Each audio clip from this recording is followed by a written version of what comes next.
Assalomu alaykum aziz kuzatuvchilarim. Hayit ayyomida hammamizga sevimli bo'lgan, har doim tayyorlanadigan burama chakchak retseptini eng ishonchli, eng original retseptini sizlarga ko'rsatib bermoqchiman. Buning uchun videoga bitta layk bosib, kuzatishda davom etamiz.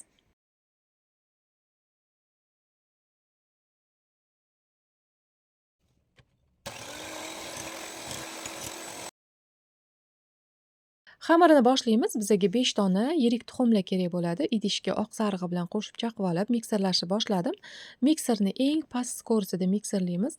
2-3 minut mikserlaganimizdan keyin ichiga choy qoshiqni to'rtdan bir qismida tuz soldim. Shu miqdorda chayni sodani ham solib, endi 1 minut davomida mikserlab, keyin to'xtatamiz.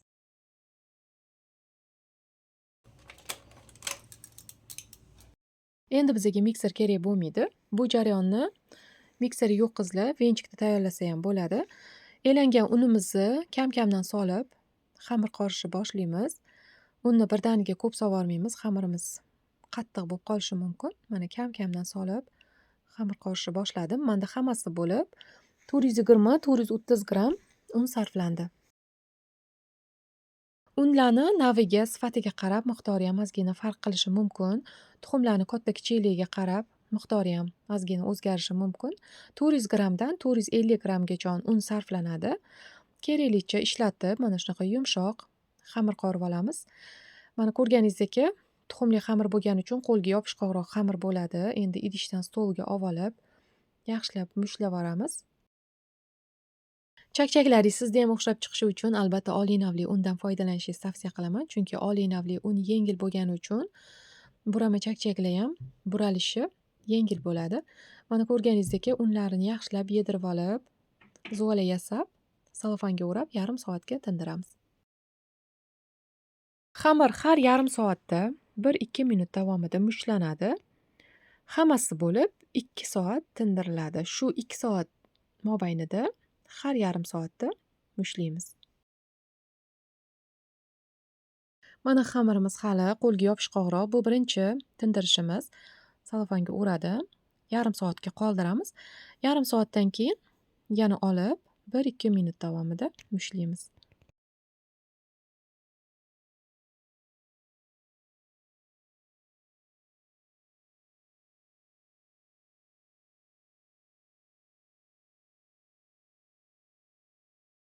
Mana bu ikkinchi marotaba zuvalani mushlashim. Mushlash jarayonida un ishlatmaymiz. Xamirimiz borgan sari qo'lga yopishmaydigan xamirga aylanadi. Mana ko'rganingizdek, xamirni kaftimiz bilan ichkariga qarab mushlaymiz.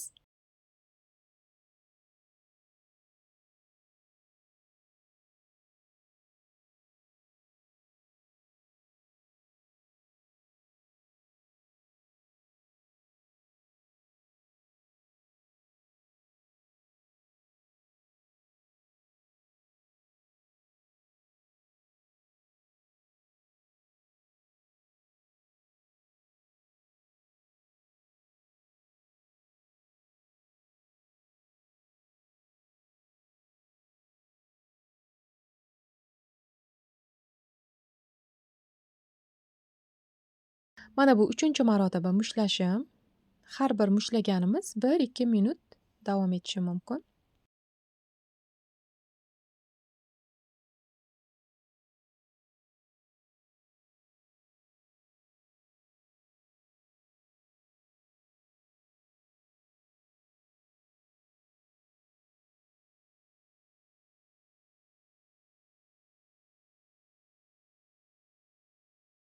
Oxirgi marotaba xamirga ishlov berishim.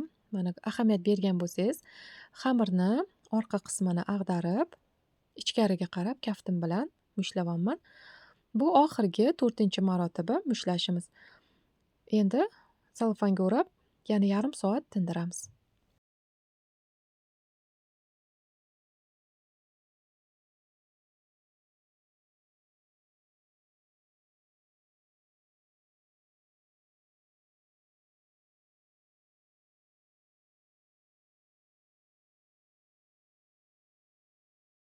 Tingan xamirimizni yoyishni boshlaymiz.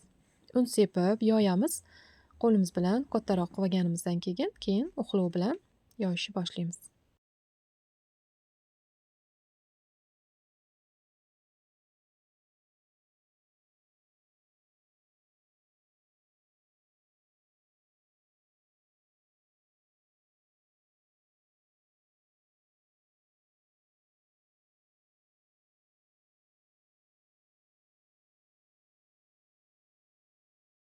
Un sepib yoyamiz. Tuxumli xamir bo'lgani uchun tez yopishib qolishi mumkin.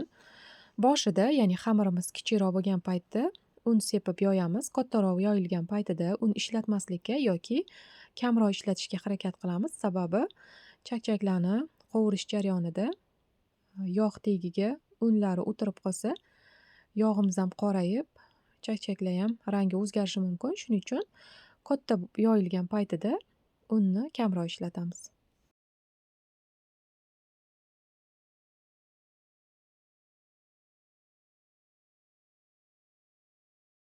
Xamirni juda yupqa yoyvormaymiz, lekin qalin ham bo'lib qolmasin. Mana videoda ko'rsatib o'taman.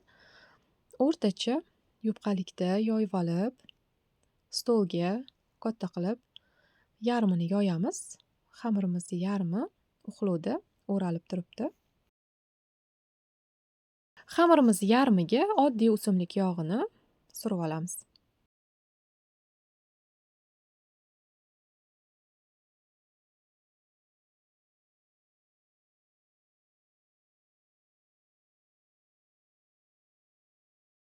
Shotka yordamida chetlari bilan yaxshilab bir xil qilib surib olib, uqlovda o'ralib turgan xamirimizni yarmini xamiri ustiga yopib olamiz.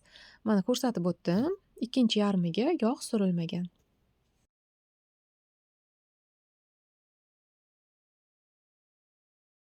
Endi lentalarga kesib olamiz. 4 ta barmog'imiz oraligida o'lchab kessak ham bo'ladi yoki lineykada o'lchasangiz 7-8 santimetr uzunlikda kesib olamiz.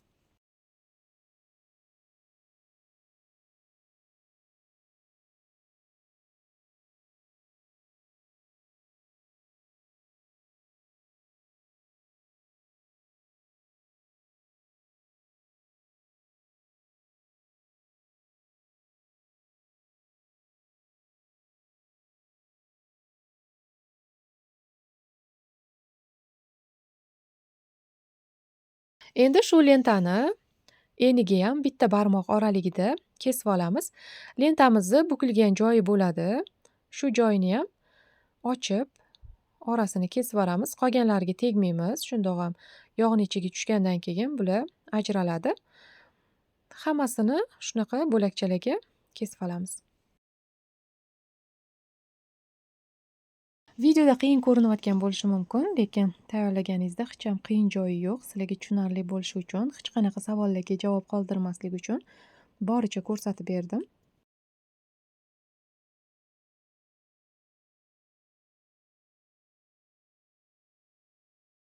Mana hamma xamirlarimizni bo'lakchalarga bo'lib oldim. Lentalarni aytib o'tganimdek buklangan joyini ham kesib olish esingizdan chiqmasin. Patnis yoki laganni ustiga sochiq yoyib, xamirlarimizni yoyib olamiz. 15 minut turganidan keyin yana orqasini ag'darib 15 minutga qoldiramiz. Oshxona eshigimizni ochib qo'yamiz. Shunda ustilari tez quriydi. Endi pishirishga kirishamiz. Gazga qo'yadigan chuqurroq idishimizga yoki qozonchadan foydalansangiz ham bo'ladi. Taxminan 1 litr atrofida yog' quydim.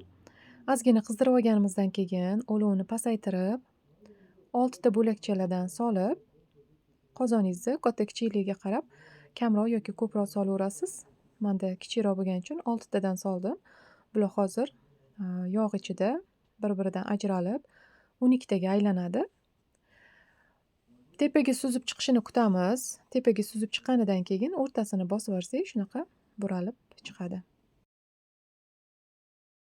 Olov baland qilib olmaymiz. Agar olov baland bo'lib ketsa, chakchaklar tez qizarib, ustida pufeychalar paydo bo'lib qoladi. Keyin oralari ham yaxshi pishmay qoladi.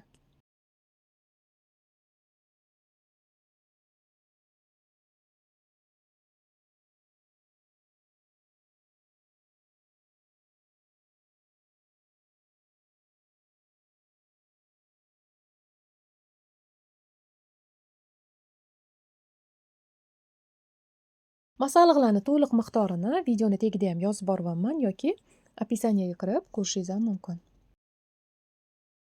Burama chakchaklar sizda ham o'xshab chiqishi uchun videoni to'liq ahamiyat berib, har bir jarayonni kuzatsangiz, albatta sizda ham o'xshab chiqadi.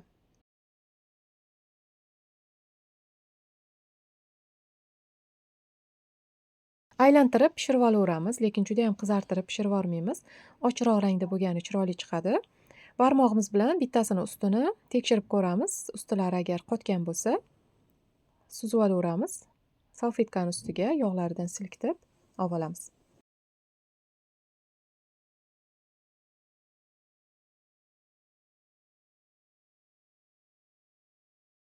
Tuxumli xamir hamda miqdorida soda bo'lgani uchun keyingi chakchaklarni solib pishirayotganimizda yog'imiz ko'piradi. Shuning uchun chuqurroq idishdan yoki kattaroq qozonda pishirishingizni tavsiya qilardim. Aralashtirib turganimiz sari ko'piklari ham yo'qoladi.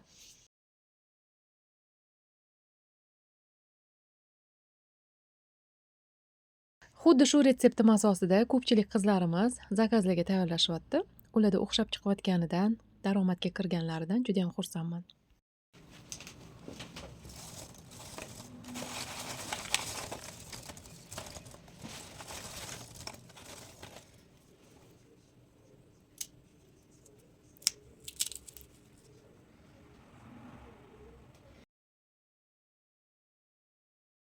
Endi siropini tayyorlab olamiz. Siropi uchun idishga 300 gramm shakar soldim. 200 millilitr suv quyib, gazga qaynatishga qo'yamiz.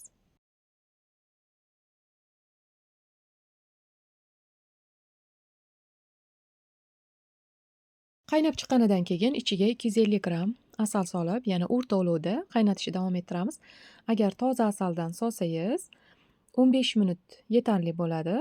Asal solganimizdan keyin 15 minut o'rta olovda qaynatamiz. Agar do'kondagi sun'iy asaldan foydalansangiz, 20-25 minut o'rta olovda qaynatib tayyor qilib olamiz. Qaynaganidan keyin ichiga limon kislotadan soldim. Choy qoshiqni uchida yoki limon bo'lagidan solishingizga bo'ladi. Siropimiz issiqligida chakchaklarga quyib, aralashtirib yig'ib olaveramiz. Hamma chakchaklarga birdaniga siropni quyib aralashtirishimizga bo'lmaydi. Formasi yo'qolib, sinib qolishi mumkin. Kam-kamdan solib, aralashtirib, tarelkalarga yig'ib olaveramiz.